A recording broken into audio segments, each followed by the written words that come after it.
अच्छा जी। सो जो आपकी एसक्यूएल है वो है इट्स लैंग्वेज जो कि आपकी यूज होती है किसी भी डेटाबेस के साथ इंटरेक्ट करने के लिए। सो एसक्यूएल को हम कहते हैं स्ट्रक्चर क्यूरी लैंग्वेज। और स्ट्रक्चर क्यूरी लैंग्वेज में इसका पर्पस यही होता है कि आपने इंटरेक्ट करना है अपने डेटाबेस के साथ, आपने अपने डेटाबेस मैनेजमेंट सिस्टम के साथ, या जिसको रिलेशनल डेटाबेस मैनेजमेंट सिस्टम भी कहते हैं। जब भी अगर उसके अंदर डेटा को इंसर्ट करवाना हो या उसको रिट्रीव करवाना हो तो हम एसक्यूएल के थ्रू, एसक्यूएल की स्टेटमेंट के थ्रू करते हैं। एसक्यूएल हमारी ओरेकल में भी यूज होती है, माई सीक्वल सर्वर में भी, टेरा डेटा में भी, बिग डेटा के प्लेटफॉर्म्स पे भी एसक्यूएल ही चलती है। तो जो भी आपके जॉब रोल होते हैं बीआई और डेटा वेयर हाउस में, वहाँ एसक्यूएल में ही सब काम हो रहा होता है।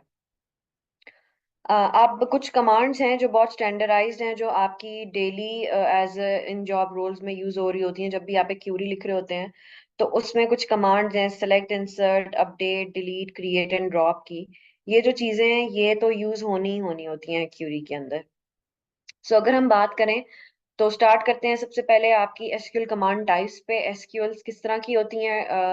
कुछ को कहते हैं डीडीएल्स, कुछ को कहते हैं डीएमएल, और कुछ को कहते हैं डीसीएल। सो जो आपकी डीडीएल, डीएमएल और डीसीएल्स हैं, वो डीडीएल आपकी बता रही होती है आपकी है data definition language, DML is data manipulation language, DCL is data control language. So जब भी आप अपने एसक्यूएल में क्रिएशन कर रहे होते हैं, टेबल्स को क्रिएट कर रहे होते हैं, उन टेबल्स को ही अपडेट कर रहे होते हैं, उनको ऑल्टर कर रहे होते हैं और उनको ड्रॉप कर रहे होते हैं। सो आप जब भी अपने डेटाबेस के स्ट्रक्चर के साथ डील कर रहे होते हो तो आप लिखते हो डेटा डेफिनेशन लैंग्वेज, आप डीडीएल लिख रहे हो। जब आप उसी टेबल के अंदर जो अब आपने क्रिएट कर दिया है डीडीएल के थ्रू, उसमें जब आप कोई डेटा को सिलेक्ट करके रिट्रीव कर रहे होते हो, स्टोर कर रहे होते हो, मॉडिफाई, डिलीट और इंसर्ट कर रहे होते हो डेटाबेस टेबल्स के रिकॉर्ड के अंदर, सो वो आपकी डीएमएल है। जब आप रिकॉर्ड्स के अंदर मैनिपुलेशन कर रहे होते हो तो वो आपकी डीएमएल है। स्ट्रक्चर जब बनाना होता है तो आप डीडीएल में बना रहे होते हो। उन स्ट्रक्चर के अंदर, डेटा के अंदर जब आपने मॉडिफाई, स्टोर और रिट्रीव करना है तो वो आप डीएमएल में करते हो। इस तरह कुछ ऑपरेशनल कमांड हैं जो आपके डेटा वेयर हाउस के ऑपरेशंस यूज कर रहे होते हैं, जिन्हें कहते हैं डेटा कंट्रोल लैंग्वेज। तो डेटा कंट्रोल लैंग्वेज में क्या हो रहा होता है? ग्रांट, रिवोर और एक्सेसेस, जिस भी टेबल पे आपने या डेटाबेस में आपने किसी को ग्रांट या रिवोक करना होता है तो आप वो डीसीएल की क्यूरीज लिखते हो, उसके थ्रू वो कंट्रोल की जाती है।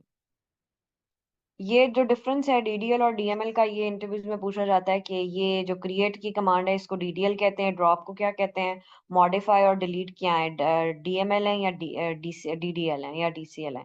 तो ये डिफरेंस जो है ये हमें पता होना चाहिए। अह फिर उसके बाद आपके पास आ जाती है सेलेक्ट की स्टेटमेंट। सेलेक्ट स्टेटमेंट क्या कर रही है? सेलेक्ट स्टेटमेंट आपकी क्यूरी में सबसे इनिशियली जो जिसके विदाउट आप कुछ कर ही नहीं सकते, वो एक सेलेक्ट स्टेटमेंट है। ये देखने में बहुत इजी और लिखने में इजी होती है, बट इसका काम सबसे ज्यादा कॉम्प्लेक्स होता है। रिजल्ट सेलेक्ट स्टेटमेंट क्या कर रही होती है? ये आपके डेटा में से रिकॉर्ड्स को फेच करके रिजल्टेंट दिखा रही होती है। जो आपने क्यूरी में लिखा है उसका रिजल्ट क्या है वो आप सेलेक्ट की स्टेटमेंट से गेट करते हैं। So this select statement is use to select the data from the database, और जो भी आपने रिटर्न करवाना है वो एक रिजल्टेंट सेट में कैसे रिटर्न कराना है वो सेलेक्ट की स्टेटमेंट में कर सकते हैं। Again it's easier statement but बहुत कॉम्प्लेक्स होती है, बिकॉज आपने रिजल्ट सेट में दिखाना क्या है वो आपकी सेलेक्ट स्टेटमेंट ही स्पेसिफाई करती है। अब यहाँ जैसे एक एग्जांपल है, अब मेरे पास ये मेरे पास टेबल और रो की फॉर्म में इंफॉर्मेशन पड़ी हुई है। ये मेरा डेटाबेस है जिसको मैंने डीबी का नाम दिया, ये मेरा टेबल है। सो डीबी डॉट स्टूडेंट टेबल को हम क्या करते हैं?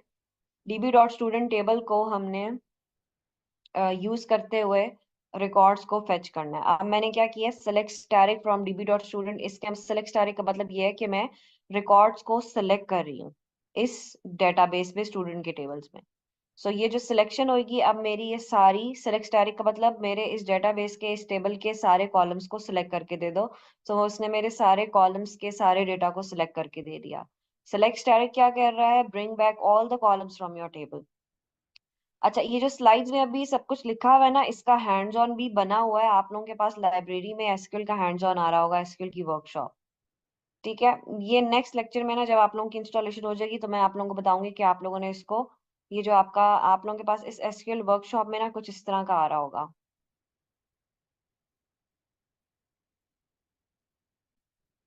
ये हर जो हम टॉपिक पढ़ेंगे ना हैंड्स ऑन में, इन सब की ना फाइल्स होंगी, इन सब पे हम लोग हैंड्स ऑन करेंगे। आप लोगों को एक्सरसाइजेज हैं, तो जो मैं यहाँ लेक्चर में पढ़ा रही हूँ ये सब वहां पे बना हुआ है, तो आप इनको प्रैक्टिकली खुद कर भी रहे होगे। ठीक है, आपके पास ये डीबी आप बनाओगे, इसमें रिकॉर्ड एंटर करोगे और फिर इसमें से सिलेक्ट स्टैटिक वगैरह की सारी कमांड्स भी चलाओगे। ठीक है, सो जब हमारी इंस्टॉलेशन हो जाएगी ये काम हम तब करेंगे। सो सिलेक्ट स्टैटिक हमने करना है स्टूडेंट के टेबल से और ये डेटाबेस में से। सो आपके पास जो रिजल्ट आएगा वो आपके पास ये आपके कॉलम्स और ये रोज आ जाएंगी। ये तो मैंने सारे कॉलम सेलेक्ट कर लिए। अगर मैंने इस टेबल में से कुछ स्पेसिफिक सेलेक्ट करना है, मैंने स्टूडेंट आईडी, लास्ट नेम और फर्स्ट नेम करना है, सो मैं क्या करूंगी, सब कुछ वही रहेगा लेकिन मैंने कॉलम्स को कॉमा सेपरेटेड करके कॉल करवा लिए।